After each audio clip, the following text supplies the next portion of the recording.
July 9th, 2024 Newmarket Planning Board meeting. Please join me in saying the Pledge of Allegiance. I pledge allegiance to the flag of the United States of America and to the republic for which it stands, one nation, under God, indivisible, with liberty and justice for all. Thank you all. Public comments. Anybody out there have anything to say? It would have to be something that's not on the agenda. Hearing none, I close the public comments at 7:01. Third on the agenda is review and approval of the June minutes. Is there a motion? Make a motion to approve the June minutes. Is there a second? Second. Motion made, second. Any comments, revisions?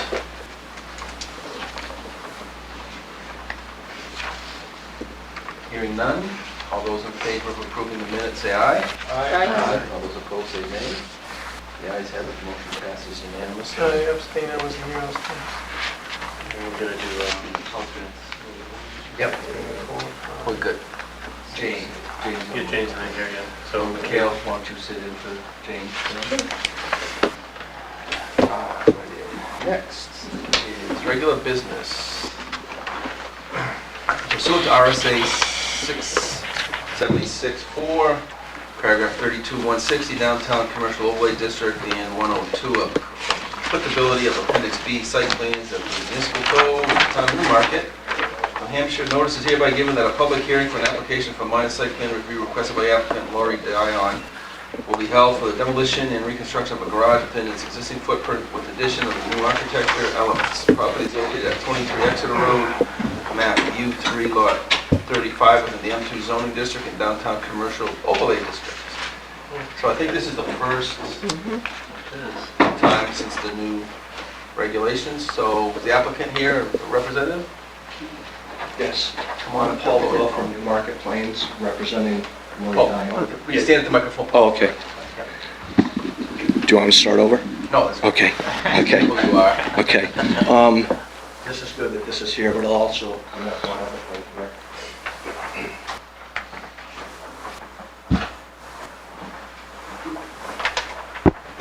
This is the existing Oh, house. excuse me, you Not to be got at you the got the microphone. microphone. it's actually mobile. You can Oh, take people it at out. home. Yeah, you can take it off the stand then. Yeah.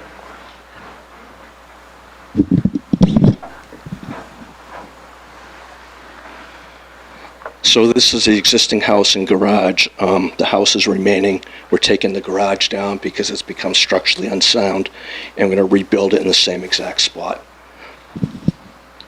We can look at this here, Yeah. the first one. The only difference is we are going to do an accessory dwelling unit. It's going to be a loft type, it's one bedroom. And this is going to be a connector connecting the two, just a covered entryway. Other than that, it's basically going to be the same thing. The architectural details will all be the same. The height isn't going to be any different. Can we go to the next page? Yeah. So this is the side view. This is the new dormer, the accessory dwelling unit. Yeah, you can touch it. Okay. It's fancy. This here is the right-hand side. This side is close to the neighbor's abutting property, and to meet the fire codes and so forth, we'll be doing hardy plank, fire retardant siding on this side, and fire-rated shingles on that side as well. This is the back. This is, I don't know if you're all familiar with the lot, but it's very steep. This is the back of it, and this will just be coming out on grade. There'll probably just be a patio or a step there. And that's basically it for the design. All right, thank you. Does anybody have any questions? Sure. Also, Hello, Frank. one other thing that we'd like to do is, since it's going to be an ADU and it's going to be a loft type, we'd like to get a waiver for the school impact fee, because there'll be no children living there. Okay, thank you. I'm going to pause 1 minute. You're going to probably recommend them accept the application as complete. Yeah, so This is a minor review.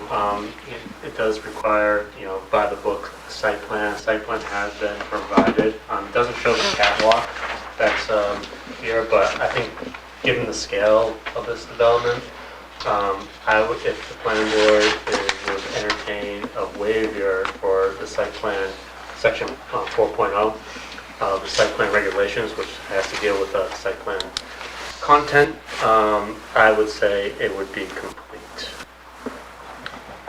Okay, what's the pleasure of the board? I think that's fine.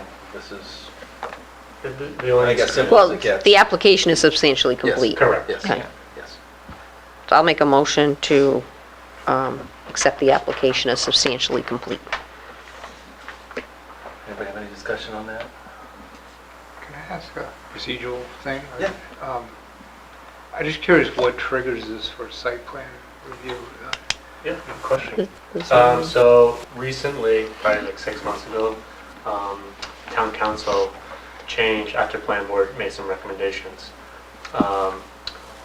regulations in the downtown commercial overlay district.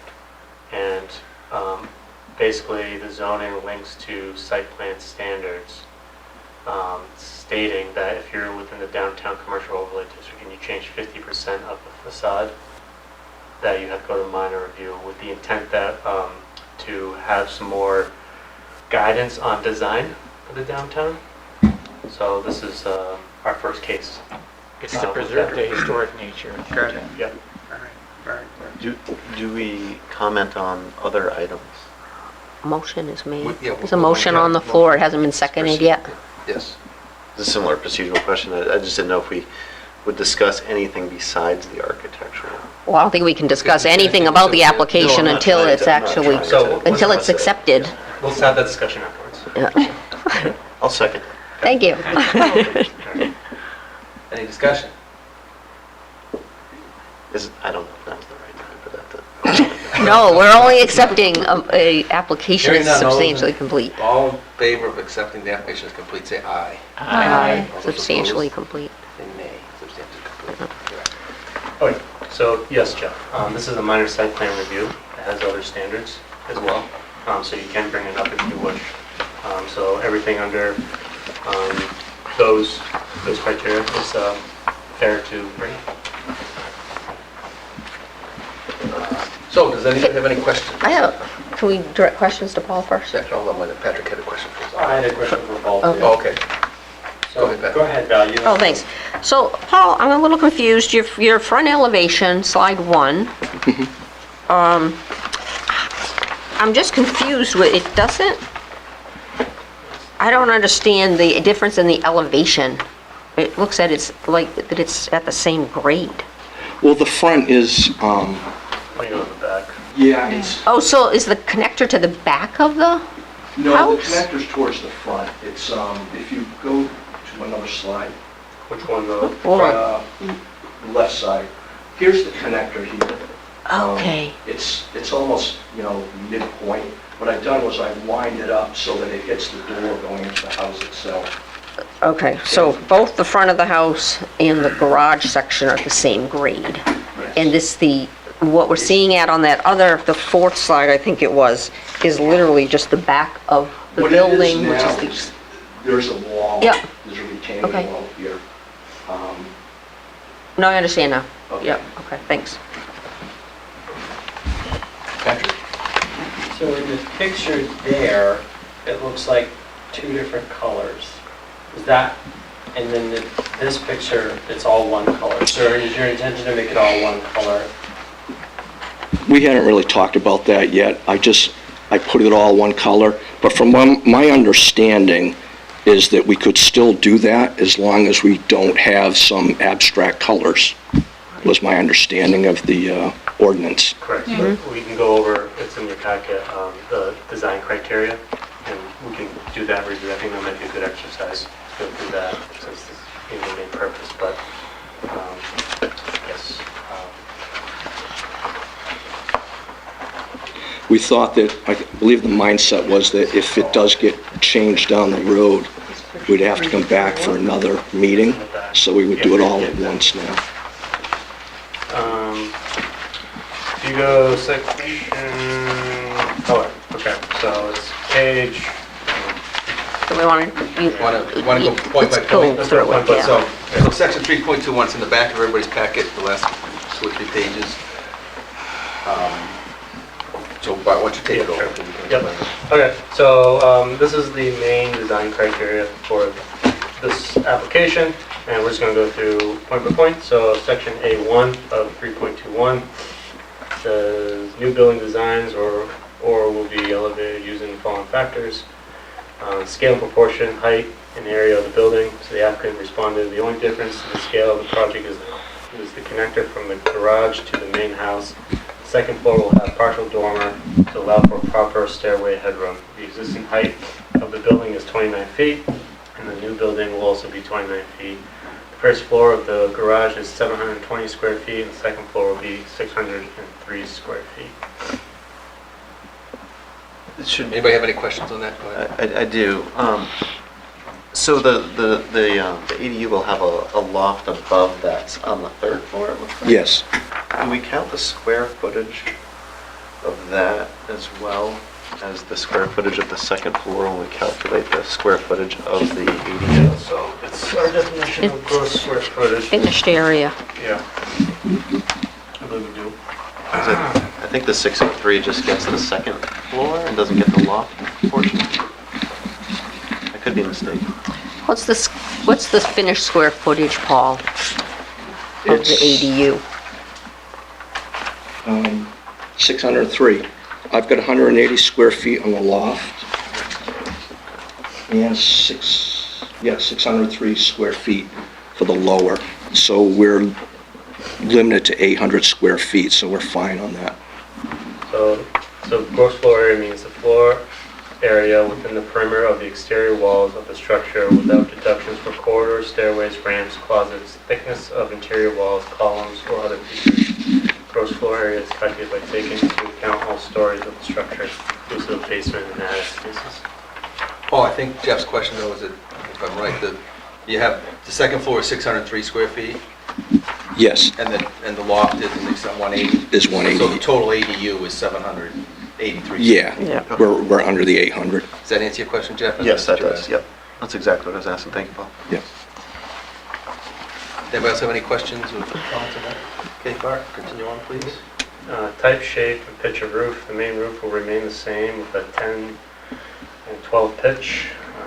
The shed dormer will have a 2 and 12 pitch. The roof will be changed from metal to asphalt shingles. Any questions, comments from board members? Okay.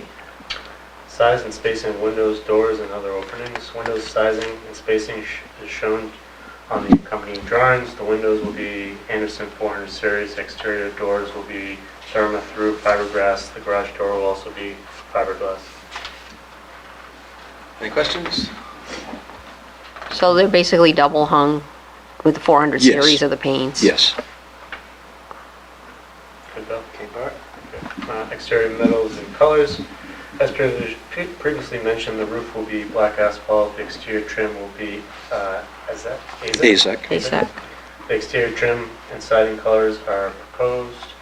The colors will be in compliance with section C5A of this ordinance or regulation. The trim and siding on the right side of the building facing it will be hardy plank siding and hardy trim. Both of these materials will have a Class A fire rating per the building code for fire separation. Any questions? Bart? Number 5, styling of exterior portions of the building visible from the street. All exterior trim features will be duplicated. Self-explanatory. Bart? Number 6, architectural details and features. The layout of the front windows has been changed and the eyebrow roof added above the garage door. There'll be one garage door instead of 2 to comply with the shear pier per the building code. Shear per. Wind shear. Wind shear. Excuse me. Wind shear per the building code. Any questions on that? Onward, Bart. The following criteria are to be followed, not to specifically dictate one particular architectural style, but rather to provide guidance to allow structures which are consistent with one of several New England styles present in town. E1, avoid unbroken expanses of walls. Architectural treatment shall be provided for blank building faces which are exposed to public view. Such treatments may consist of varying wall setbacks, changing materials or material colors, textures, or other architectural detailing. Response, there are no unbroken expanses exposed to public view. The exception would be the one because of the fire rating on the south side of south-facing. Correct. You don't really see it from either way you drive by because of the other You could see it building? if you're really looking. If you're but- looking down through the buildings? Yeah, but with the fire separation, we're not allowed to have any glazing in that wall. Okay. Use architectural features and details such as cornices, pediments, columns, pilasters, corner boards, cupolas, skylighting, and arches to create interesting buildings. Architectural response, exterior architectural features will be duplicated. Okay, sorry, yeah. So I skipped, that was number 3. Number 2 being avoid long unbroken expanses of roof lines through the use of dormers, skylines, chimneys, bricks, fire breaks, and changes in ridge line. Response, the dormer has been added. Questions? If anybody has any questions, whatever, just stop by, please. Number 4, door and window openings shall be proportional to the facade length and height. Transom lights are encouraged where appropriate to style. Response, windows have been sized to meet the egress requirements per the building code. Number 5, all rooftop mechanical equipment shall be screened from public view. This may be accomplished by peaked, semi-peaked, or mansard roof. Response, there will be no rooftop mechanicals. Number 6, structures shall be compatible with the height, depth, window proportions of surrounding buildings. As previously mentioned, the height will remain the same. Number 7, roof design shall be consistent with overall design of the building. For example, a clapboard or brick building of the late 18th century or early 19th century design shall have a peaked roof, while a brick or stone building representing late 19th century architecture may have either a peaked, flat, or mansard roof. Response, the roof will be the same style as existing, minus the dormer. C, all exterior surfaces visible from the public shall be covered with high-quality material that is durable and easy to maintain.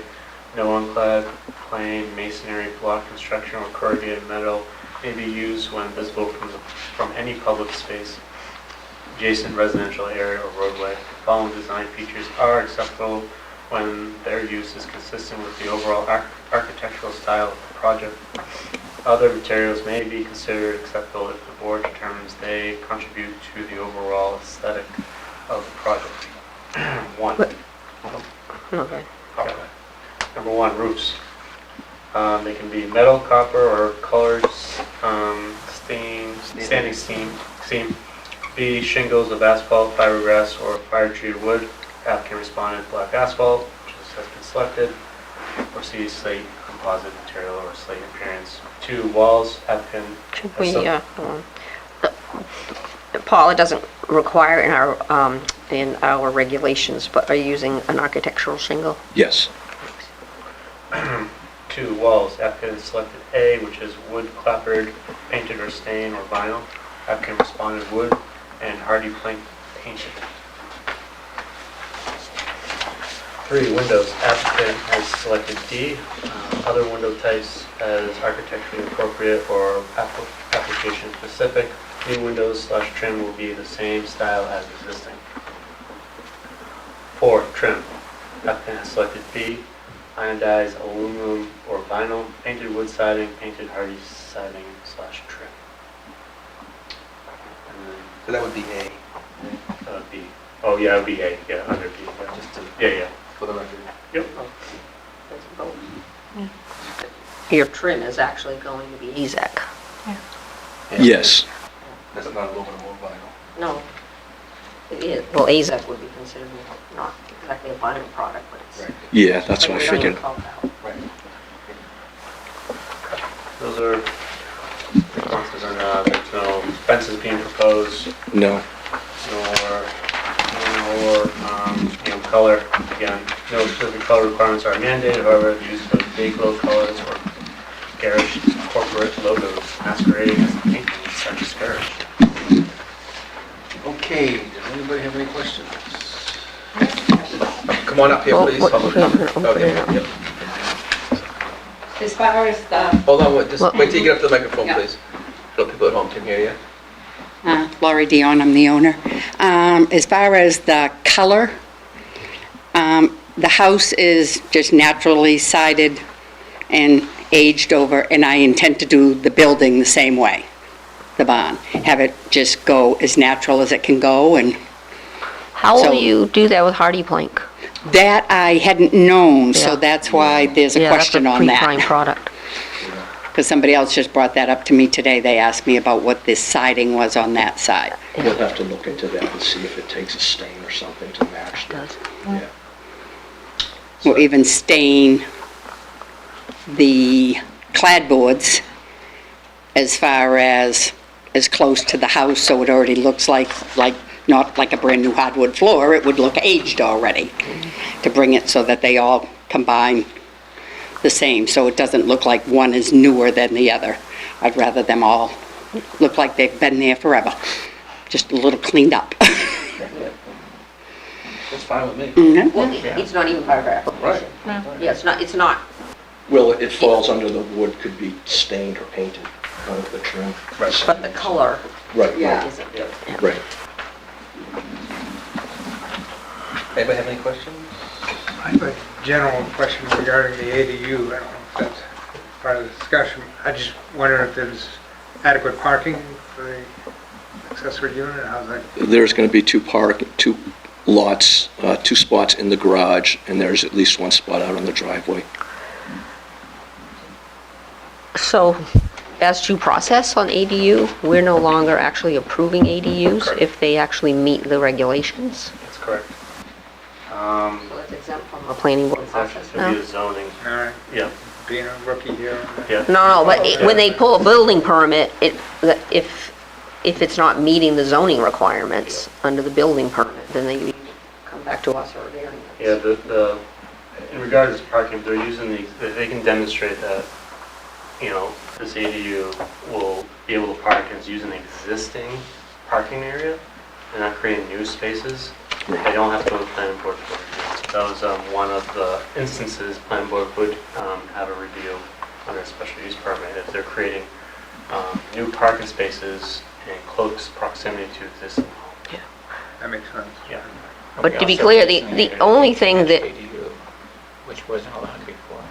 the only thing we're approving, denying, or discussing is the application, which is for the downtown overlay district, the aesthetic process. Correct. We're not this isn't an approval for an ADU. Correct.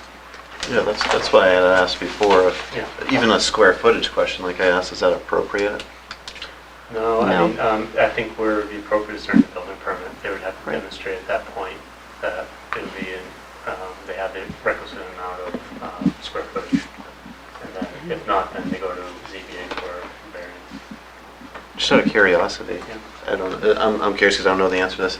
Does the cover make it a detached or attached?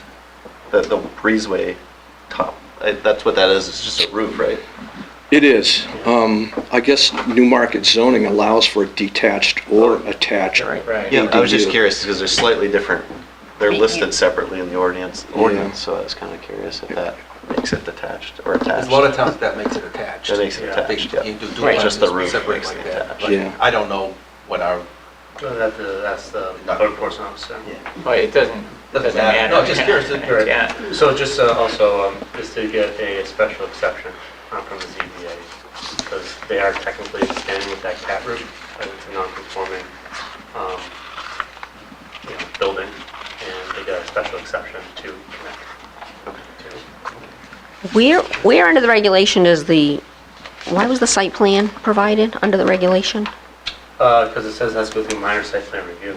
So minor site plan review requires, But I thought the way we changed the downtown overlay ordinance, it's only going through minor site plan review for this specific section of the ordinance. Like- No, so in instances I don't have where, the- so the zoning, the way the zoning is written is if it doesn't go to planning board for, this is kind of what we're trying to achieve. Can I wasn't going to rephrase plan- my question? Yes. Okay. When we change, the reason that Paul is here is for, or the applicant, is to meet the regulations of the downtown commercial overlay district, okay? When we changed the ordinance, that it required, under the downtown commercial overlay district, if you look at the change, was it only applicable to the aesthetic review? Yeah. So, it is just, when it doesn't have to go to planning board for review, it has to follow the design standards. So that 50% threshold, if it goes over the 50% threshold, it goes to planning board under minor site plan review and everything applies. Under minor site plan. Everything applies, or just this section applies? Everything applies. So that's why, when I'm saying substantially complete, this is only a Yeah. build, tear down. So that's why some waivers will need. Is it really even 50%? It's not 50% if you look at the structure of the house versus vis-à-vis the building. But it's a separate building, you tear it down, change it more than 50%. So other aspects of the ADU portion are not applicable, but all aspects of a minor site plan are? Correct. I was also under- We've ever used this regulation. I was also under the impression it was just for the architectural standards. I think you have it in front of you, I so. have it, so I'll just read it from.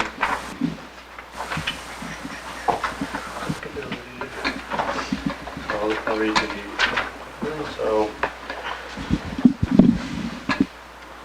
So, minor site plan review, number 4, renovation. Can you go to the downtown overlay district regulation?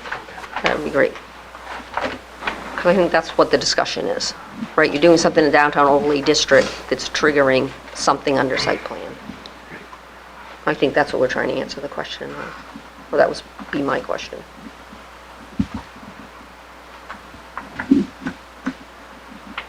Because the idea was to not make this burdensome or costly on applicants that are trying to do exactly this.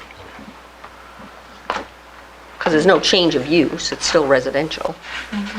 And the ADU section is going to fall under the building permit, whether it comes to planning board. The 50% change. No, the parking, or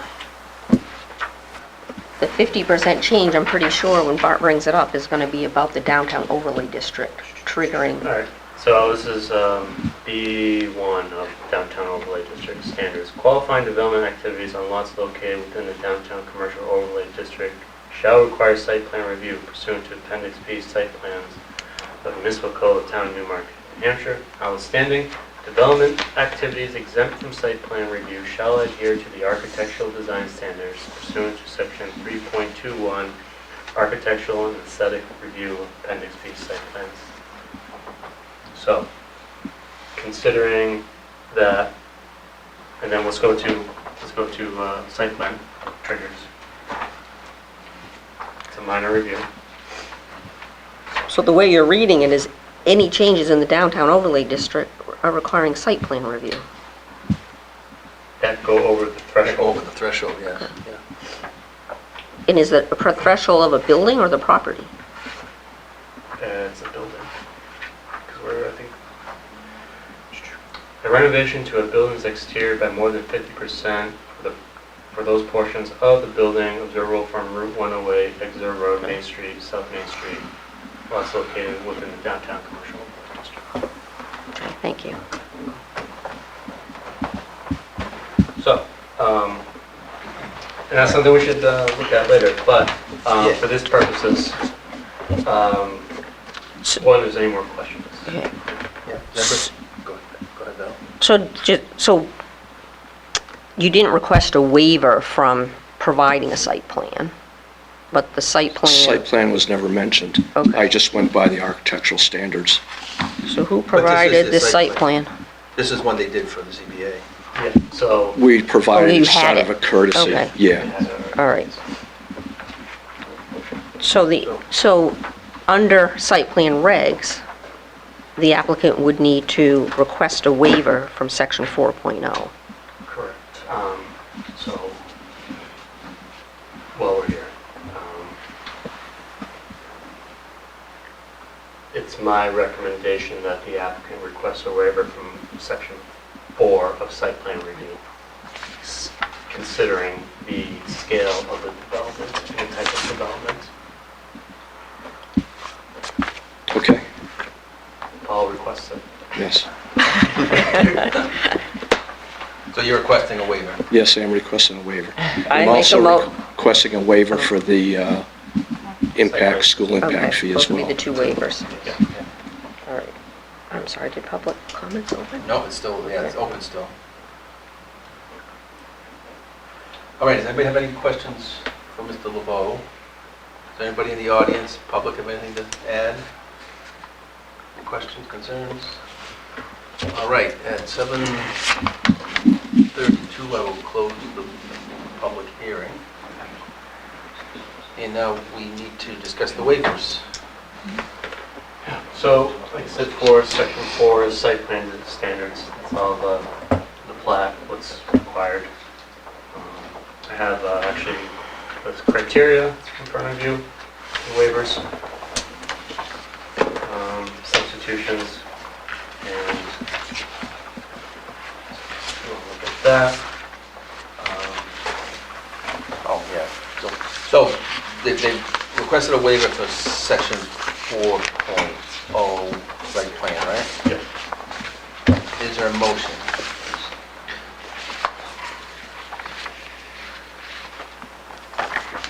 I make a motion, we grant the waiver request by the applicant of section 4.0 of our site plan regulations. Based upon the factual data that this is not an expansion of a footprint, on the site and the minimum impact it will have on the neighborhood. Thank you, Val. Is there a second? Second by Jeff. Anybody have any questions, comments? I have one time.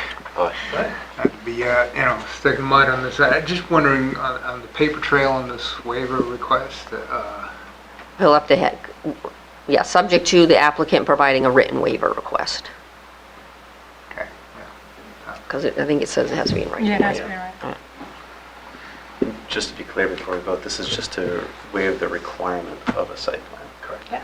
Of section 4.0, which is a slew of things. We're going to revisit that. Mm-hmm. It's not signed.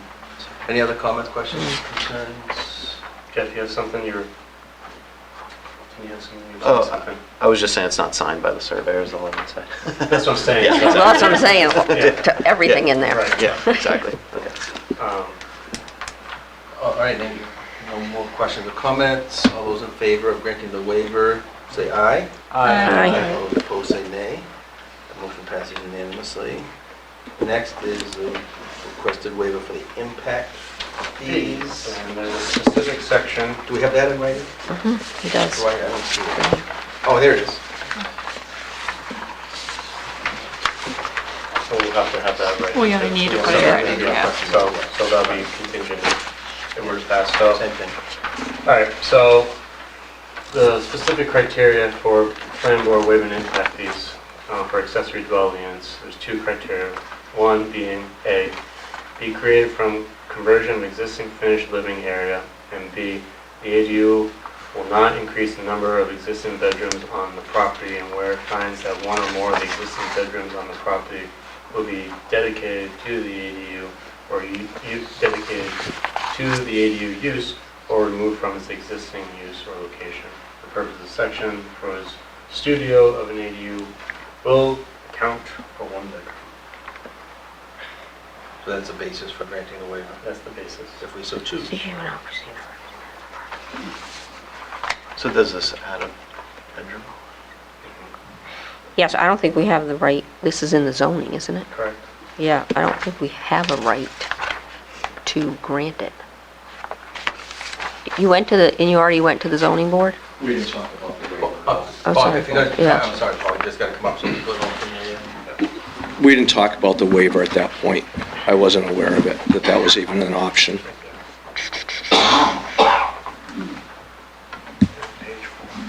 Because there's no finished living area in the garage, correct? In the lower area, no. In the existing In garage. the existing garage? Oh, no, no, There's no finished living area? there is not. There's no ADU, no bedroom, no. You are adding? Okay. So that There is a second floor that has stairs, but it's unfinished. Okay. Yeah, We're trying to help you here. sure, I know. Sure nobody lives up there.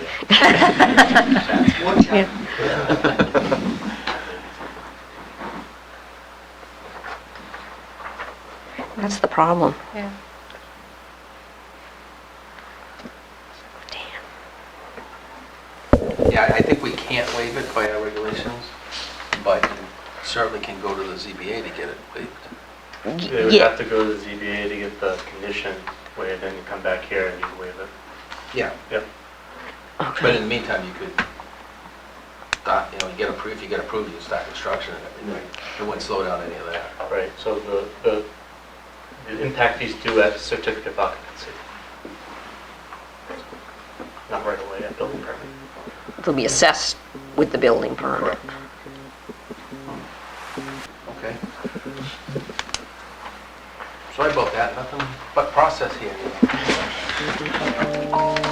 Sorry. Does anybody have any other questions or concerns? If not, I'll entertain a motion. No, we're gonna close the public Oh, hearing. I already Yeah. did. I thought I did. Yeah. I closed the public Earlier, hearing. yeah. Oh, right, okay, yeah, you're right. You sleeping then? Humidity. All right, I'll entertain a motion. Anybody?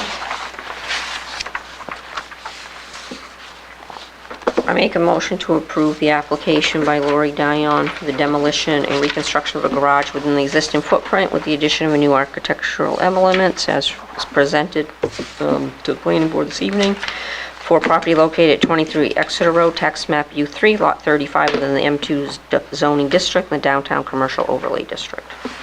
Is there a second? Second? Motion is made and seconded. Any discussion, questions, comments? Just the condition that the waiver request be submitted. I did that on the waiver. I know, Oh, but just making sure that it's in the as well. okay. Yeah. So it's clear. I'm happy to have that Acceptable, amendment. Yeah. Yeah. Abigail, you good with seconding that? Yes, second that. Beautiful. All right, all those in favor say aye. Aye. All those opposed, say nay. The motion passes. Congratulations. Thank you. It's not getting long now. Sorry. It's a nice picture. Oh, hold on, if you want to speak, you gotta come up to the microphone so people at home can hear you. supposed to be on the... Everything you say is on the, People are watching this at home dying to hear what you have to say. Should have dressed. No, if anybody on the board here knows anybody that does a lot of reconstruction of old buildings, as far as other things, like I am on a lot of sites and it has a lot of things like the newels on the stairways, and I'm doing the inside of the house also. I would think And Paul would. I found 2 fireplaces, well, I found 2 ceilings that have come down, and I'm slowly, but I want to get it back to the way it used to look. And I could use some help in the town if anybody knows of Well, anybody. I mean, it's good you're asking, people watching may know somebody. I hope so. We can't offer you any advice from here, but somebody out there may know. All right, thank you Good very luck. much. Good luck with your project. Thank you. All righty, next on the agenda is continuing discussion of proposed zoning amendments and next steps. Okay. Want to step up again, Art? Sure.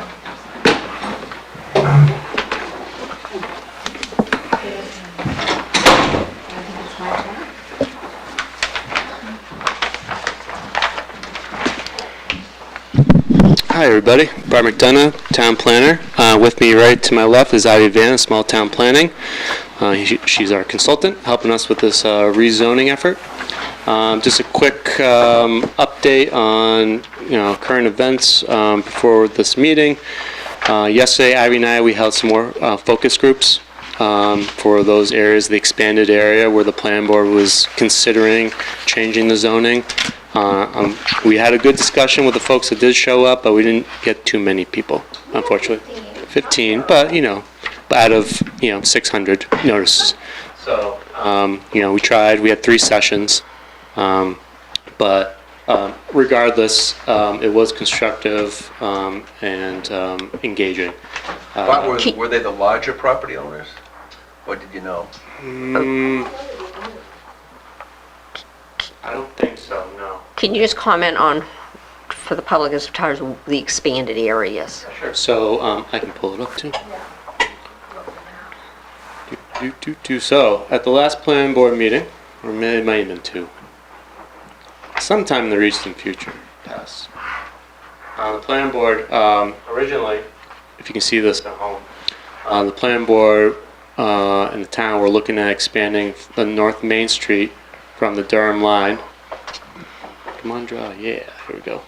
From the Durham line down to the bridge right before the Lamprey as you cross into Main Street, and then in between Dame Road and Bay Road. And that was the original scope. And then as we're going through this process, the board said, well, it would make sense to expand it a little further. Since we're already here, we want to, establish more continuity. So the board decided, let's see, do color, to go down Main Street into South Main Street a little bit and Jerry Ave to down Exeter Road, where the car wash is. Also going into the New Road neighborhoods up a little past Young Drive. And then also from Beach Street Extension to Elm Street into New Village as well. So that's where we're looking at right now. Because of that expansion, Ivy and I, we want to replicate this process that we've been doing for this whole time. So we reached out to property owners who would be affected by this. And I think one thing that's worth knowing about this is the reason that Bart and I initially talked about expanding the scope was that these are neighborhoods that are similar to where we started. It's logical for the places in Lavender to have the same zoning, and for the Main Street spine to have the same zoning all the way from the Durham line down to the car wash. It makes sense that, and the thing to remember about this, and we talked about this yesterday in the public sessions, and we've talked about it in all our public sessions, these changes are not going to cause instant change. What we're trying to do is to replicate what you already have, and as change comes, to allow what gets rehabilitated or redeveloped or developed for the first time to match as closely as possible the parts of town that you already have and love. Fair assessment? And also, as far as your low turnout, when you look at these extended areas, you've got the Newmarket house, especially for large acreage tracts that you think this might occur. Newmarket housing is taking up, one of them. You've got all the River Ridge condos, the Cheney apartment buildings down along the river on 3 of the sites. You've got Twin Rivers, and then you've got the 2 parks that are here. So, and another apartment complex. There's a lot of So it's, I think another one right here. so it's unlikely that any of the new concepts would be developed in those areas, but I think it gives the opportunity to redevelop some of the older housing in those areas. That's certainly the intent. So with that, what we want to do tonight is kind of just continue discussion a little further. The board have a little time to digest what is in front of you. In the last meeting, nothing's really changed since. We're just, like I said, we're just confirming or taking in qualitative data from people who did participate in these focus groups to see if, confirming that, is this the right track we're going? because as I stated before, it's really important as we go through this process that we get as much feedback from the community as possible. But what is new are some renderings that Ivy has subcontracted to our wonderful renderer architecture, and I'll have her explain who that person is and kind of the process and what you're looking at. Sure. So what these are, I can biggen them by doing this. Oh, I pressed that. Okay. Oh, too far. Too far. We want to be able to see this building. So what this is a rendering of the 6-unit building that people looked at when we were doing the card sorts. We took that building and had an architect put it on an actual site in Newmarket. So this is, I forget what the address is, Bart may know, but it's an actual place. So this is what this building could look like if it were built there, using the rules that we've established. And the person who did our renderings is a guy named David Pearson. He's an architect who's been working for years and years. He was a renderer for Robert A.M. Stern, who's a fancy New York architect. And I was delighted, he's left Robert A.M. Stern, and I was delighted to find him as a freelancer. And he did really nice work for us. So this is the 6-unit building, if I want to set it on. Yeah, so this is looking at it from the side. To be clear, this would be permitted in the T4 neighborhood. This would be in T4. This would be the largest building that's allowed in T4. It's a 6-unit building. This is the biggest one that would be allowed in T4. And T4 is intended to be close-in neighborhoods. And we've sized these buildings to reflect the buildings that already exist. We measured them on the map to see how big they were so that we are not allowing any building that is bigger than the bigger buildings that are already there. So this is the 6-unit, and that's the side view. And this is, we have written rules about, so if someone built a new street, for example, in the open area between Dame Road and Bay Road, if someone built a new street, what would that look like? What would the build out be like? And so this is what that build out produces. I don't have them with me tonight, but in the final packet, I actually have photographs of actual neighborhoods that are built using the rules for this neighborhood, the T4 neighborhood. There are neighborhoods that I wrote code for 10 years ago and they got built, and I can show you photographs of them. And they're all small buildings, but they're situated on the lots in the same way as these. So move, next one.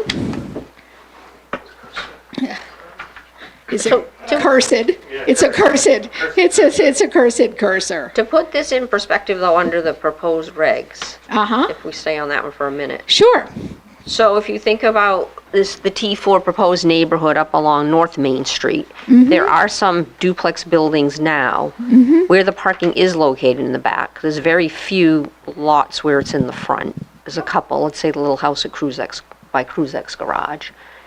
The proposal under the T4 would be that the building would be located street side, and somehow they have to get behind the building to park behind the building. That's absolutely true. They cannot park in front of the building. If they can't get behind, they can park to the side, but it's preferred that the parking go behind. If it's not possible for some reason because of the configuration of the lot, they would be able to park on the side, but they have to shield that parking. And one thing that I would say is, okay, so the orange is T5. That's the main street. So the purple is T4. So the orange is the places up here, the larger buildings could go up there. And the largest, you can't have a building that's longer than 100 feet.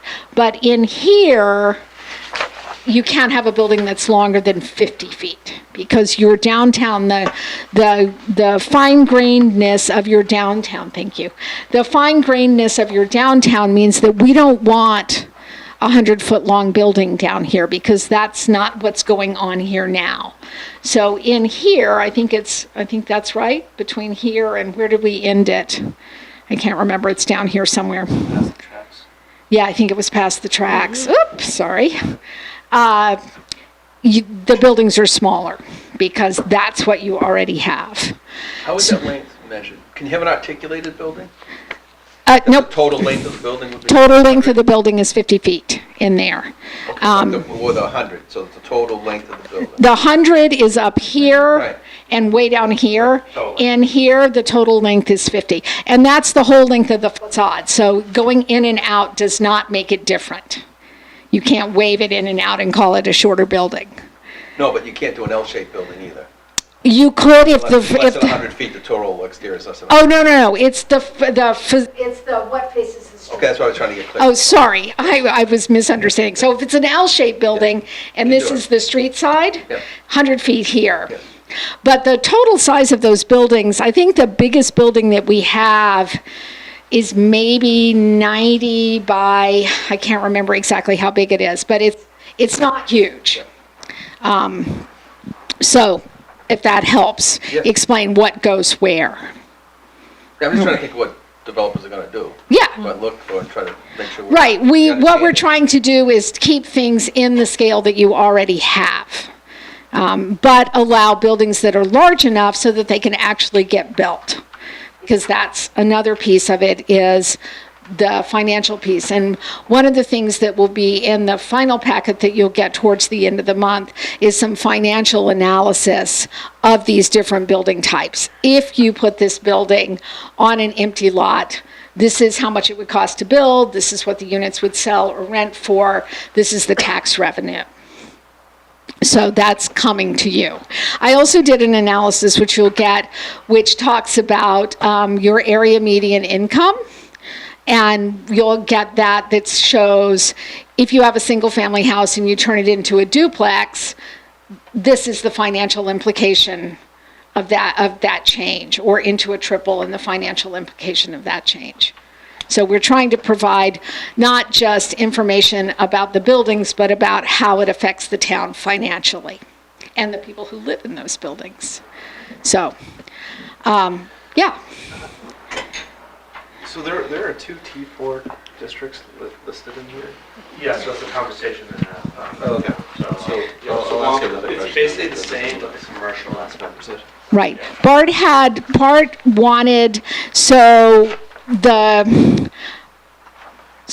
idea was that in the parts that were closest to Main Street, we might allow more commercial.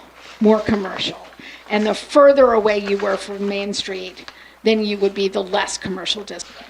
And I think you also thought that you might want to use it someplace in town. Yeah, so I think for this purpose, what you want to focus on is the neighborhood one. Yeah, Microphone. with the smaller. Yeah, sorry, yeah, that's Sorry. Yeah. I always forget that. So the T4 neighborhood, I think is going to be most appropriate for this area.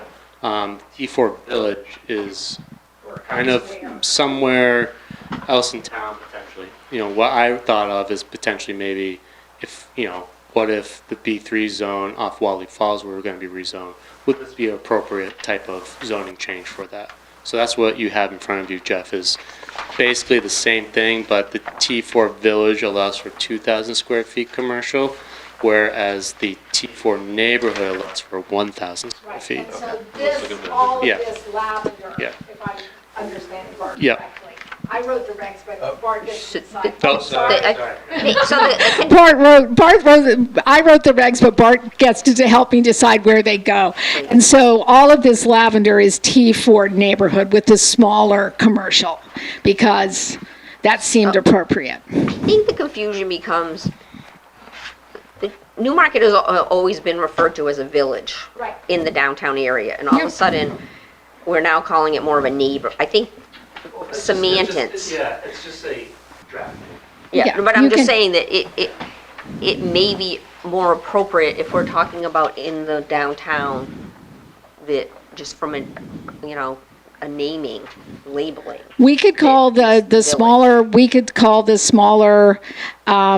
Where you're creating neighborhoods on the outside. yeah, and we could call that something else. We could give that one with the larger retail component, we could give it a new name. It's not really relevant, actually, to the scope of the work that we're talking about tonight. It's something that I did for Bart because it fit into my time, and I could do it and think about it. So, that's your point. I got Oh, you got one. Oh, look at you. We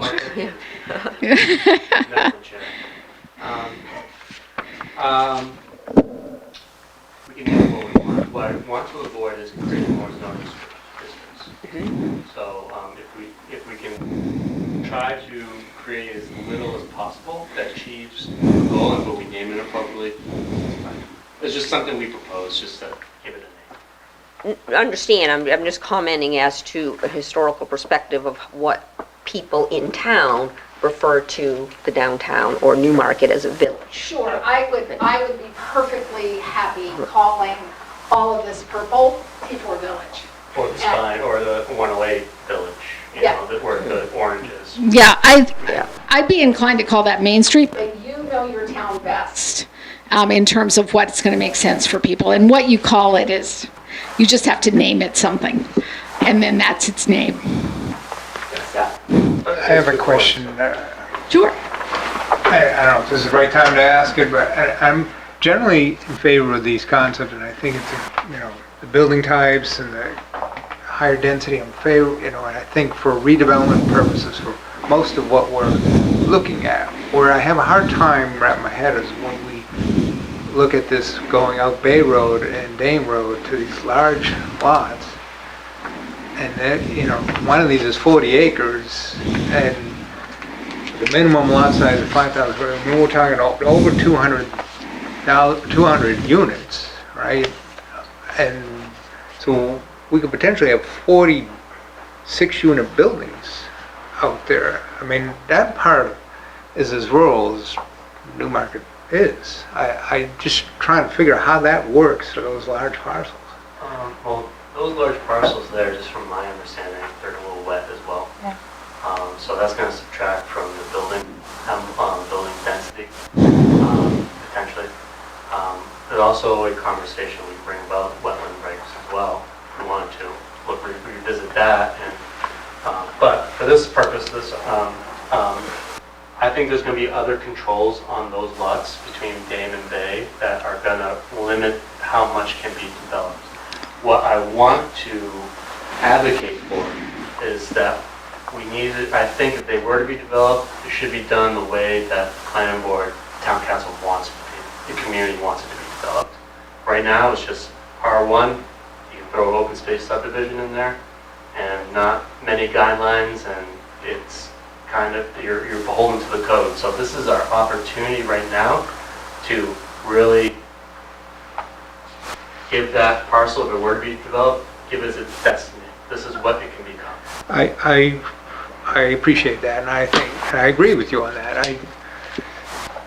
It is just a different look to all the other developed areas that we're looking at. I'm wondering if there's anybody that came to your focus group that was a resident in that area. Yes. We did. We had And people was there, there- and we talked about that. We talked about that, as things changed, people wanted walkable neighborhoods. They didn't want sprawl. So as things gradually move out, we want them to be able to develop to match what's already there, instead of instantly tipping over into suburbia. Because one of the advantages of allowing this as things gradually change, there's a great desire for many people to live in walkable neighborhoods, and we just haven't built any. So one thing that can happen as we build walkable neighborhoods is those people don't live on 3 acres in a rural zone. There are still people who will want to do that, but if we have the choice for more historically appropriate walkable neighborhoods, there's a huge desire for that. And it does relieve some of the pressure on pushing development into the rural district, which no one we talked to wanted to see. So can I just follow up on? Yeah, sure. I don't wanna go. It'd be interesting to have an analysis of what density would occur out there in a typical open space versus Well- what we're proposing now, Okay. given the wetlands and everything, all the other constraints that are out there. You worried about traffic or? Well, there is that, but I'm more just, what is the We're gonna get potential for that. how many? We've seen that. I We thought, talked about that. we asked for it. I Yeah, don't we think we've talked seen about it that. though. We haven't seen the actual We build haven't out. seen it, because it's Yeah. flawed.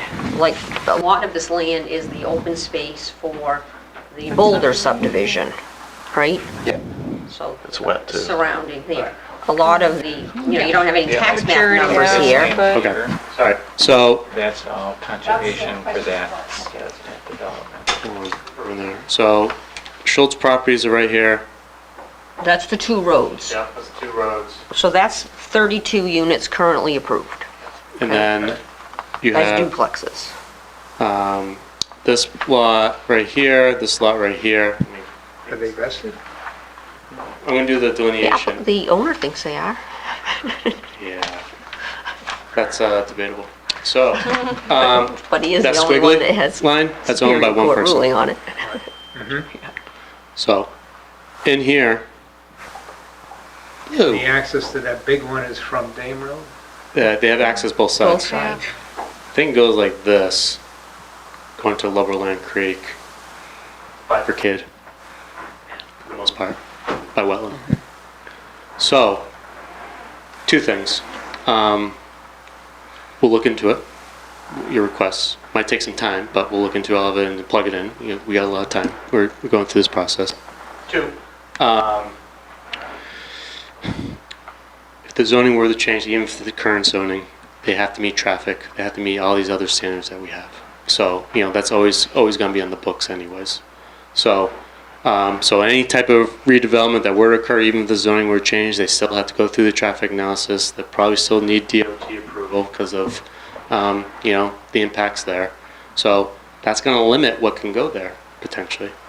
So Well, I think there's a lot of things, A lot of that doesn't even have sewer, right? So, Val, I'll let you. so water comes down through, because it comes down Cushing Road now, and anyone can tie into that. I would say across from where the two, those are paper roads with the 2 little dots. Okay. So across from there would be, I'm pretty sure that's where the start of the gravity feed to the pump station is.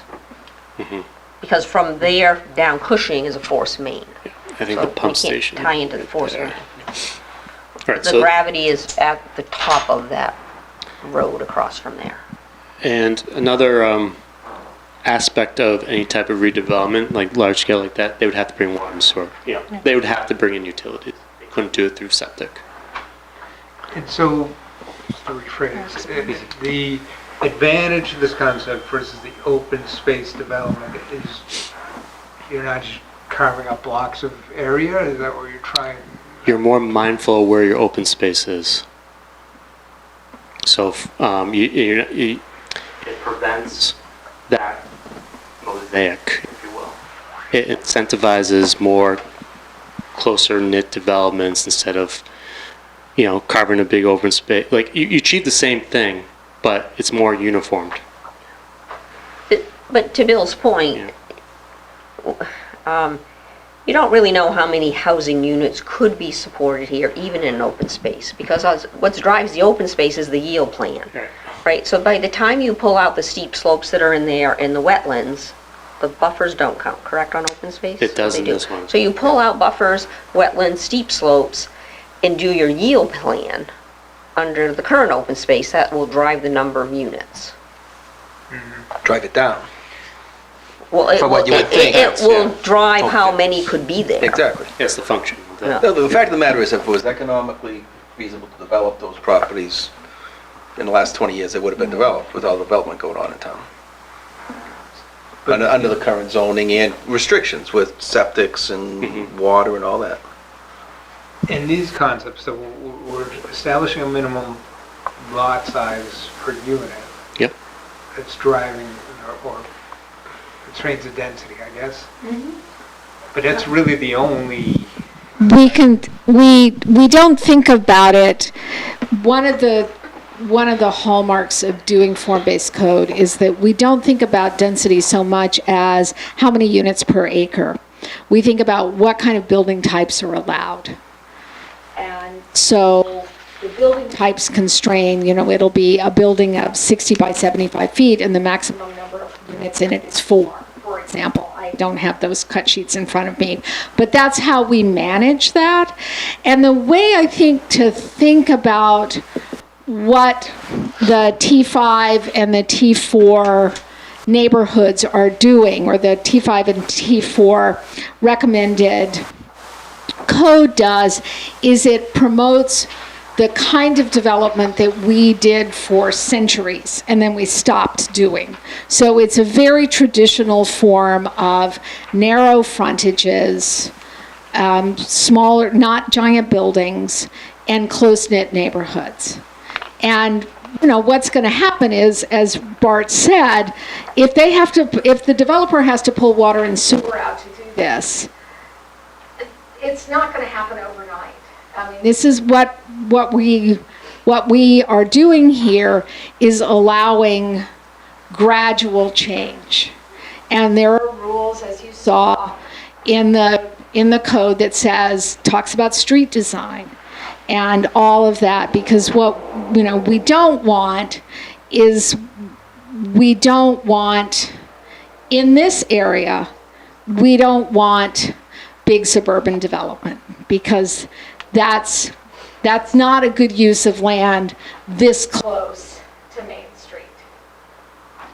So we want to put the people where the people already are. Bill, though, I mean, certainly valid questions, and we've talked before about getting wetlands so we can have an idea what's going on there. But this isn't etched in stone either. We're going to have a lot of discussions, and this is probably going to fluctuate. So good questions, though. Oh, sorry. Go ahead. Maybe you know this question. I'm just curious, would the septic design be different for a 6-unit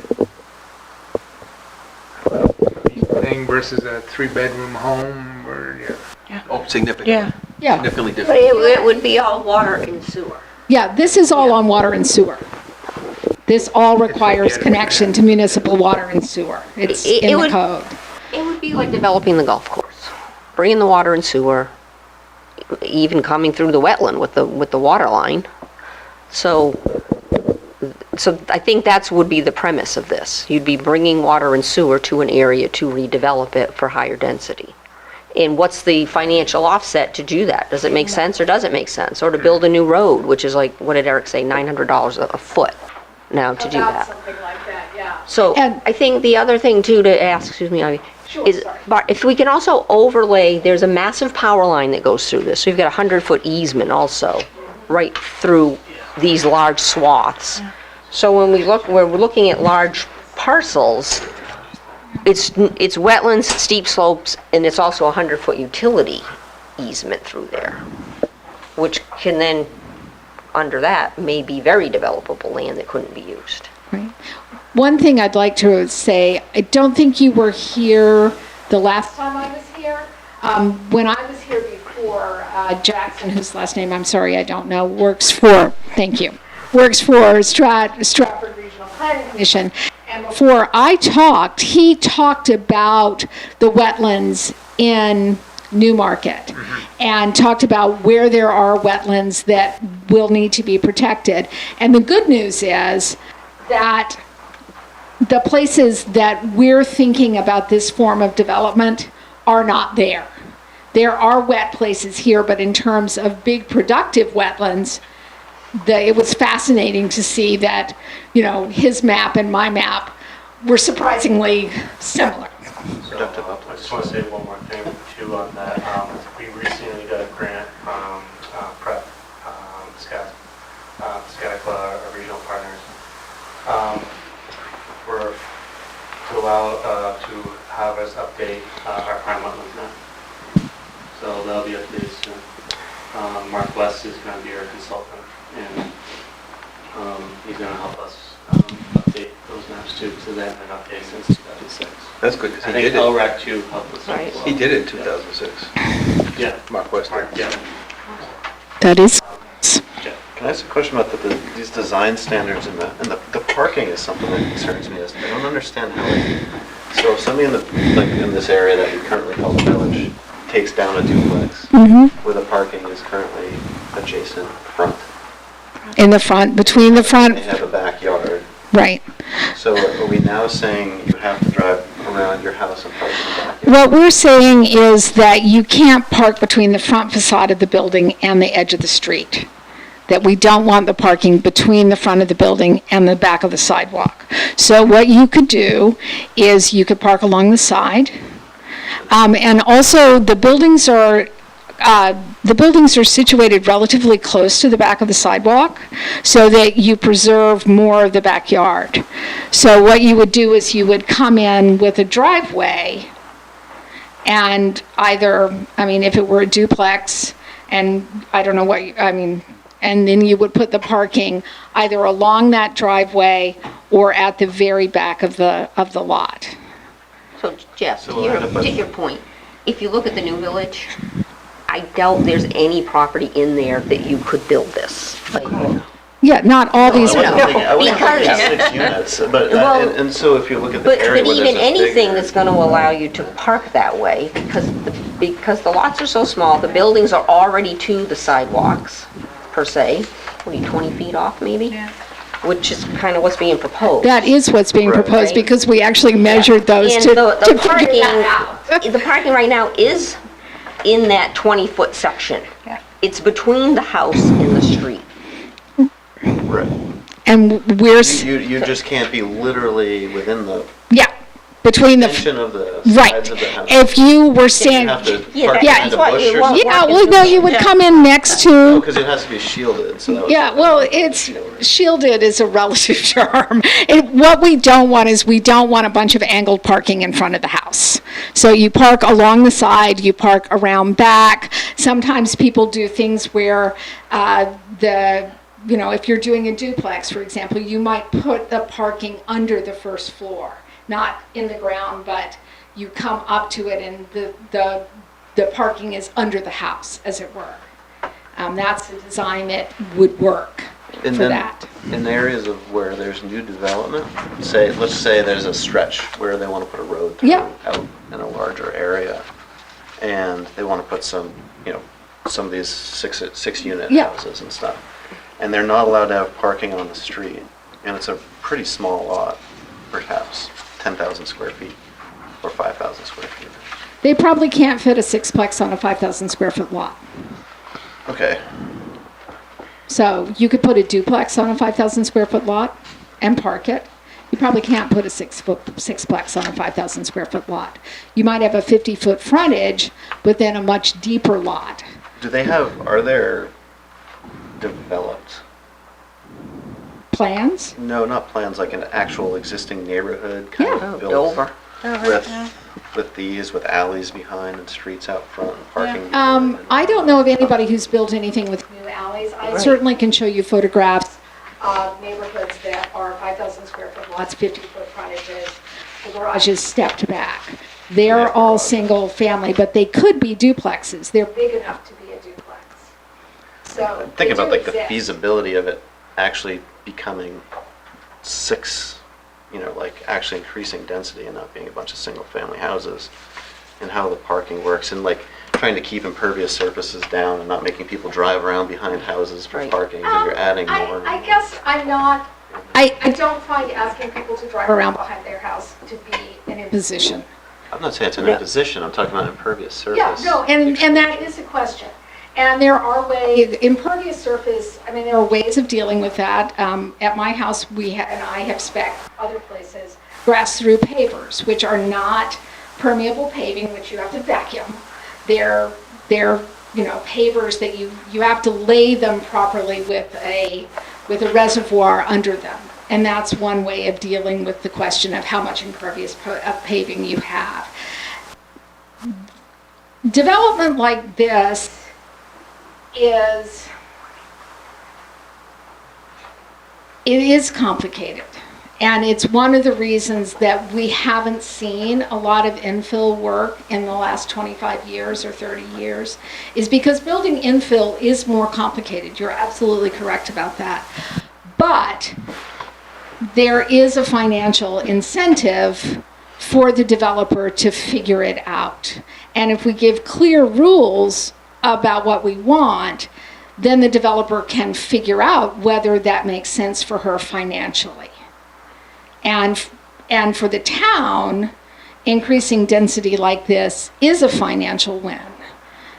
Because if there is a new street, that street has enough housing on it to maintain that street. I hope that helps. No, I understand. Yeah. I just used to be in Pennsylvania where there's Yeah. houses in an alley between the houses, and nobody uses the alley for anything, and everybody parks on the street. Yeah, they are. Well, and parking on the street is another question. I happen to love parking on the street, but I was not asked to talk about parking on the street in Newmarket.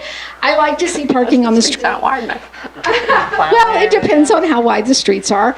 The drawing that you got actually has a street that you could park in front of the buildings. I like it because it protects the sidewalk and it reduces the impervious coverage on the lots. Yeah, like this. But that's a thing for you to decide whether that's what you want or not. So all of this, Patrick, you were going to ask me a I question. just have a question because there's two types of development that I see being built now that aren't really addressed here.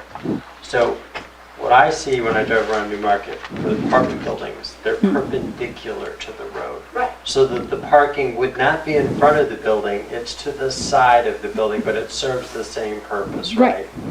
And then the other one would be, I can think of duplexes that were recently built. So what they look like is they have garages in the front. Yeah, and you'll And notice that that's not a choice. And so those are the two things that I would question. Are we looking to preclude that kind of development going forward? Because certainly that is what we dealt out a lot of in the apartment world here.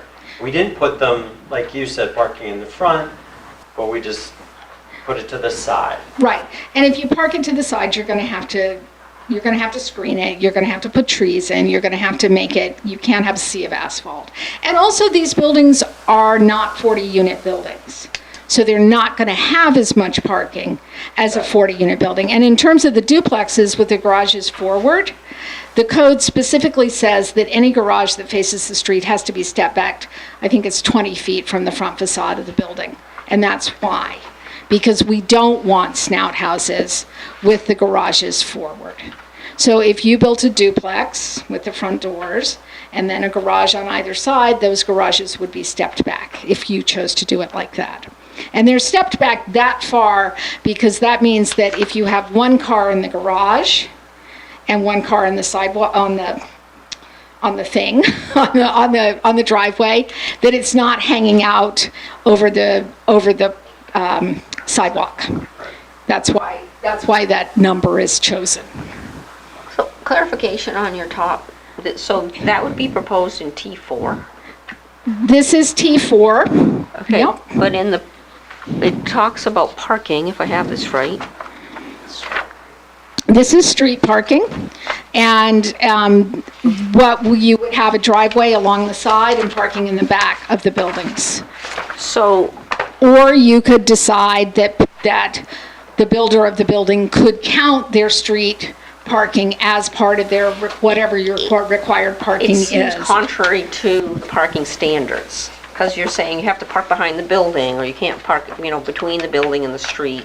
It has to be shielded. But yet, okay, you can forget about that, park on the street. So You now can, you park in front of the building. Well, but it's different from parking between the porch or the front steps and the sidewalk. The street is where the cars belong. Okay. So that's why the idea is you have the sidewalk. Yeah, so and you not have streets, you have cars in cars front parked, of a building. you have a sidewalk, you have the yard. So the house is not butting into cars. Probably That's get the enough goal. spots. If you have 6 units if it's on street. You can't, yeah. With a little lot, you can't fit 6 cars. No, but you can't actually put a giant building on a 50-foot wide lot either. No, yeah. Yeah, so you would have more room. So it's up to you to decide whether, I recommend that you do allow the street parking to count towards the parking spaces that you think these buildings need. My preference is always not to have parking mandates, but that's a decision for your town to decide. Parking mandates tend to produce more parking than is necessary. You can. Just get hit by a plow. But they're wide enough. They're wide enough. You can have cars on either side. It's just a Yeah. little difficult to get through, but. And I mean, you can manage it with the plows. Other places do. And I feel like not putting all that impervious surface on the house lot is worth the trade-off of organizing the parking on the street in conjunction with snow events. Yeah, it's all about how wide the street is. Yeah, it's all about As it that. exists now, it's not. Yeah. Right, but these are new streets we're talking about. Yeah. Correct. Yeah. This And you're is trading off impervious in the streets for Yeah. impervious Exactly. on the lots. And you can make the parking, Okay. yeah, you can do stormwater structures in the street. Oh, no, absolutely. Yeah. Absolutely. So, The reality is, of everything we've identified here, I think the reality is, we're talking about one location where there potentially will be a new street, which is between Dame Road and Bay Road. Because there's no other actual lots that I can see, and Bart, maybe you can bring up that up, where you're really putting in a new street. that's likely true. Right now, I mean, we're trying to write code that's going to work for a while. Who knows? So we could buy 10 lots and tear Everything. 10 houses down. That's what they'd like. What is the T3? That yellow. Yeah, I was very confused by that. Oh, does he have a new T3? Existing. Just floating. It's like Oh. existing open. Yeah. So, this is a conversation I want to have with you Wait a all. minute. Yeah. I have a question about- This is Bart with Scope Creek, Yeah, which we're for. yeah. Bart, isn't that the open space for where Jane lives? Open space, yeah, so this right here. Jane lives right No, here. T3. T3 right there, yeah. Okay. That was just, we'll get to it. So, Hard to write open. so as this exercise has unfolded, to me, it kind of makes sense if we go all out, and if we're really going to transition into this form-based code, we should do the whole town. So, with that, what we're proposing to do is apply for another HOP grant to help us do that. And the reason why we need to do it, I think, is because we're going to have to change Chapter 32 dramatically to do it, to make sure everything fits. So it's almost like a reorganization of Chapter 32. It's just right now there's just two different approaches to zoning. And so what I'm proposing is if we're successful again in the grant, which I'm not going to be arrogant, but I think we have a good application where we will. If we were to be successful, I think that's what we should consider. Because that gets into your T3 questions, your T1, your T2, so we're able to delineate the whole town and do this process. T3 different from T4. Yeah, so it's less dense. So it'd be T5, 4, 3, 2. So Bart, as you- here's my yeah. take on the whole thing here. Listening to Bill and Jeff, and the key thing we have to do here is whatever we come up with has to be practical. And we have a whole section of town that was rezoned, 25 years ago now. Nothing's ever been done there because it's really not appropriate zoning for where it is, right? So we need to be careful about that. Rezoning the whole town on the surface doesn't bother me, but most of the town is on septic systems, so are we Oh. wasting our time? No, because as you go, like as you're reducing, you're allowed for those sector systems, but you're not really increasing the density at all. What you're really doing is regulating the interface between the street and the buildings as they were to be redeveloped. So you may have like gentle density, but enough where septic systems can handle them. So we're thinking at least I'm just throwing this out there, like an extra unit, if anything. Like an ADU, maybe 2 ADUs, all right. something like that. Because septic systems control, I mean, the state has their regulations, and Precisely. basically a minimum 30,000 square foot lot, Precisely, but I for the think, most part, or 60. yeah, from my experience here in town, I know it's only been 2 years, but people really care about designs and how things look, and I think this is a great opportunity for us to kind of relook at our code, and this would be part of the whole package too, is, look at other sections as well, to see and make it all uniformed and revisit areas where we may want to change as well. So that's what I think is just a good opportunity. If we're opening up right now and we're considering changing dramatically, why not the whole thing and just kind of reimagine it and just go through this process? And I think the other part about that is so many of our existing residential areas, if you went through the properties, just like North Main, I think your majority would be non-conforming under the existing regulations. That's exactly. Yeah, I mean, I don't disagree with the concept, I know a whole big swath of town that it may not get any better because of septic systems, That's true. you know? But I We think can't also, do 10,000 square foot lots, you can't do 20,000 square. I think also we think the future too, like again, so this is getting ahead of ourselves, but that's kind of what we're thinking of doing, at least internally, is applying for it at least. And if we weren't successful, then, we still carry on, but it'll just be a little slower. I have no problem with that, I just think we need to just go in with our eyes open. Right. That we may spend a lot Yeah. of time and not have a whole lot of results. But I'm fine trying it, I'm fine with trying it. And it's not just, going to a form-based code isn't all about adding density either. It's about using the same system everywhere. And yes, there, as you move away from where you have water and sewer, the lots will get bigger. And the density will be lower. And we might, you might decide that you could have a duplex in these neighborhoods, but you would have to size your septic for a duplex. But if, you have a 2-bedroom, 2-bath duplex, so that's 4 beds, 4 baths, that's a house. So that can be done. So I think it's a good, that one way to think about it is not that if you went to a form-based code everywhere, that the goal would not be to increase density everywhere. The goal would be to have the systems for thinking about things be the same everywhere. And as I think I probably said to you when I came, because I always say it, my goal when I write code is I want 2 women in a pickup truck to be able to pick up your code and figure out what they can do. Can they turn this building into a duplex? Yes or no? Should be an easy question. Makes it easier and less stressful for everyone. So that would be part of the goal of that further work. Oh, sure. Like I said, I don't disagree with the concept, it's just there's some constraints. Oh, absolutely. Absolutely. And we want constraints where we don't want, things to be, we want to preserve. So I think it's just a process of revisiting it, since we're, in a way, transforming. And then you don't have T something and R something. Yeah. And you have better transitions, like when I That can't too. remember who changed it, but, when the duplexes were taken out of R2, there's no transition between R1 and R2 to speak of. Right. Which the duplexes would have been the transition, as opposed to single family, with just different lot sizes. I'm curious, what was the major highlights of the feedback from the focus groups? Was it positive? was very- Comments? About what we've done so far? Yeah.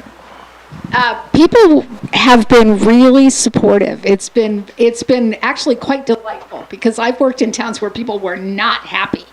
But what has happened is as people have come in and done the exercises, some people come in hesitant and ready to be opposed.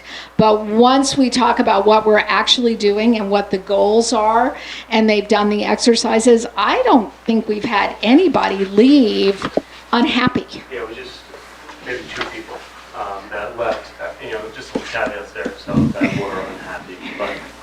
Out of 65 or 70 people, that's not bad.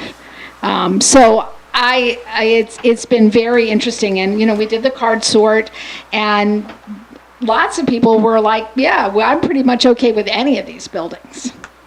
And when they put the buildings on the maps, you know, they were very clear about, well, this building would be okay on Main Street, but not okay over here. So it allowed people to really think about what they wanted to see.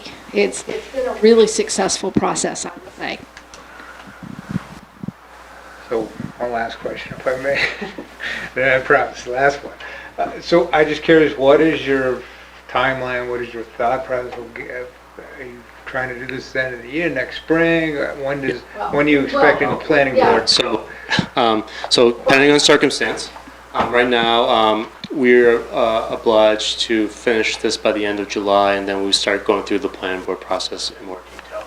So we would work as a group through the fall, at least on this, as of right now, because I'm not going to make any assumptions, and go through what Ivy has proposed, and then we kind of, make our own. The board makes its own. And then once that process has concluded, the board will make a recommendation to town council, and then they go through their process. So the board can have, more public meetings, reach out to more residents to get more feedback. We can, I've become a expert in the exercises, so we can go through we have more focus groups, if so be it. But after this, and Ivy's going to help us in the first two meetings post deliverables. But after July, there's no deadline, however long it takes. Yeah, however long it takes, yeah. I have to produce all my work product by the 26th of July. But part of that work product is a plan for working with the planning board going forward. Yep. So we'll have we'll have some of my time available for you and for the public after the 26th. So we'll have you as a resource. Yeah, we'll have you Correct. as a resource. Yeah, we're going to do that. But you'll get a big packet of stuff that has everything organized, talks about how we did the exercises, what we heard from people. All of that will come to you as a big, beautifully organized packet, because I just hired a graphic designer that I'm so happy with. And she's really done, I'm not terrible at organizing things like that, but she's really good. So you're going to get a really nice packet that makes clear, the process and the eventual outcome that this is leading us towards. And then I'll be here to help with some of that post-July work, and then it'll be up to you. Thank you. So Bart, I think that my opinion is I'm fine with proceeding the way you are now. Yeah.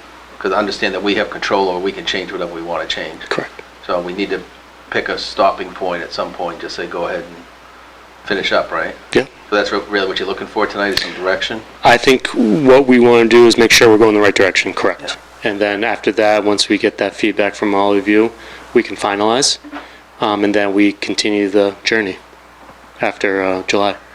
So that's the... Yeah. Sorry. And one thing that I would recommend is I'm going to take back the T4 that has the larger retail, because that's really not part of what we're doing right now. So we're going to take that back from you. Bart can keep it. But you guys, I'm going to take it out of the packet because it's not part of the T4 Village that we're working on now. We gave it to you because we thought you'd be interested in it. But for now, I think it comes out because it's not part of this scope, if that helps. Yep, thank you. So I guess I'll ask the board members, what's everybody's opinion? Okay with just trying to wrap up this section of it the way we are, understanding that we can change anything we want, any way we want, whenever we want, as we go through the process. I'm sure there'll be opportunity for a lot of public input, so that I'm sure that'll color some of our decisions. Everybody more or less okay with that? Sounds good. Anybody have any other questions?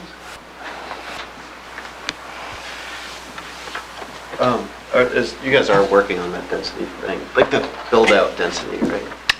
Yeah, tomorrow we'll have it at the master plan subcommittee. Oh no, yes. So yes. So it's two things. That'll be part of For our next meeting, or only? Next time you see this document, the package, There'll be the density, build up, that's the, these changes. So you're saying what, for the subcommittee tomorrow?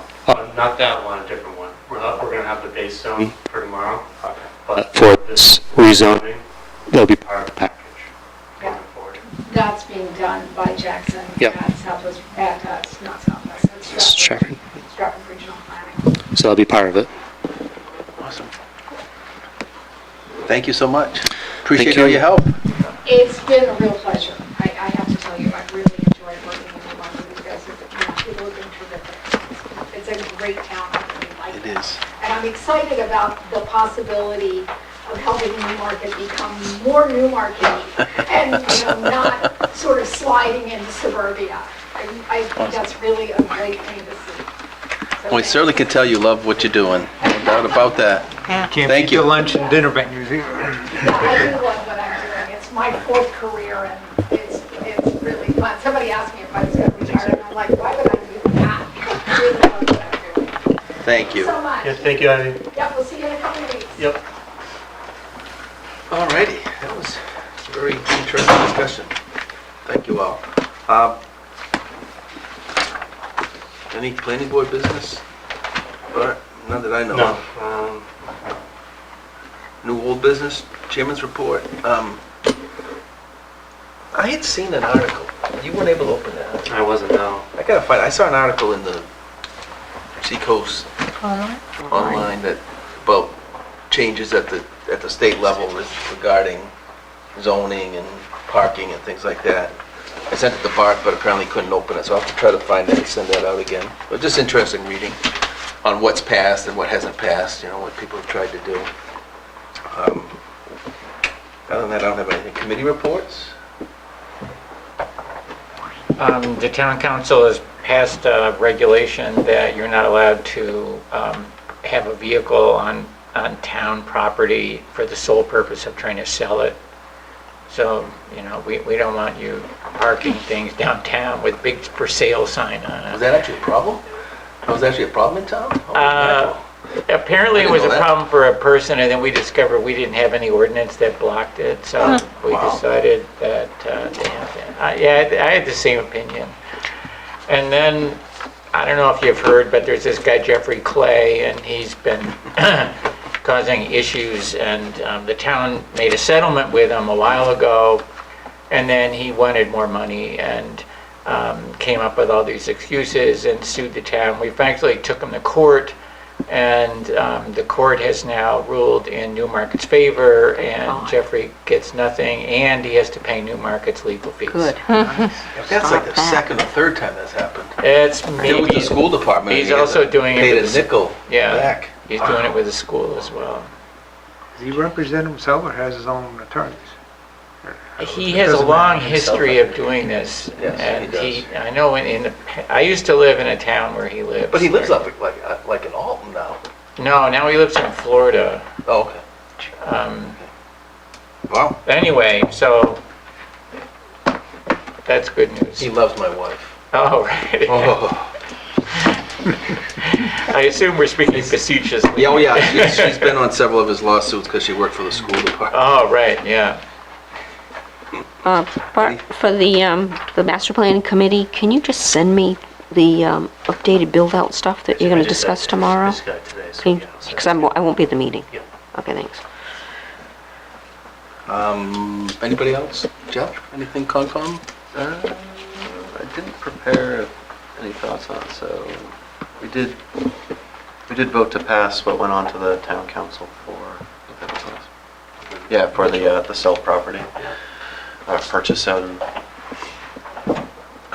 Vault Hill Yeah, the Road Mitchell area. property was property. approved by the town council. Yeah. But that's all, that's it. And hunting is allowed on the Mitchell property, I don't know, I think I mentioned that last Yeah, you meeting. did. Yeah. Patrick, is there any data on the electrical changes? Do you guys get any feedback on how many people have actually switched? We have gotten it, Joe Lamontina has it, I don't have it in front of me. And really, most of the town remains with, our Newmarket community power, we have a handful of people that opted to stay with Eversource. And we've had, but for the most part, the numbers have stayed the same. Most people are, and Eversource just announced a big price increase, so, you know, and community power will not be having that same price increase, so I expect that will change. The one group that really is ineligible remains so is, unfortunately, people with solar panels because of the situation with Eversource. So that remains a sticking point, but we're hope that at some point that'll get cleared up. Yep. Well, that's good. Thank you. But otherwise, it's going well. It's going really well. Awesome. Anybody else? Bart? Yeah, as discussed tonight, we're applying for another grant. So that's due in September. And there's a seminar I'll be attending to try to make sure that we get in the best shape as possible. What else? We're continuing with the master plan updates. Tomorrow we have a subcommittee meeting. We're going to go over the build-out analysis and the current zoning updated based on some feedback from the committee and some data provided to Stratford Regional Planning Commission. And then we're going to go over next steps moving forward with the committee. The housing chapter will be done soon as well, or again, closer to being done. So that's that'll be seen by the committee relatively soon, and eventually the planning board. Coming events survey will be out tomorrow. I'll have it posted on the website, so and you know, blasted. I'll be in our Friday newsletter as well, and I'll be sure to post flyers around town as well, so you'll be reminded. So please take it. And let's see that, and then just reminders of some community events that are coming up. In September, we're going to have our kind of next visioning session for the rest of the chapters, kind of like we did in March at the school. So we're going to do a similar exercise in the beginning of September to you know, reach out to the community and have them provide feedback on the existing chapters that we have yet to start. And then we have our design charrette scheduled for October 18th and 19th. That will help us develop the riverfront chapter. So folks who are interested, please reach out to me, or if you want more information on that. Yeah, those are the really main things. Question for you. Did you happen to get a chance to look at the density calculation, whether wetlands were excluded from the density? Remember we talked about it? So when it's original, if it's an open space subdivision, so when we understand your question, existing zoning or proposed? Existing. Existing, yes. So if it's a normal subdivision or a open space subdivision, the density is subtracted based on the function of the wetlands, how much wetlands are out there. So if it's hydric B or hydric A, The acreage is the subtracted. acreage is subtracted.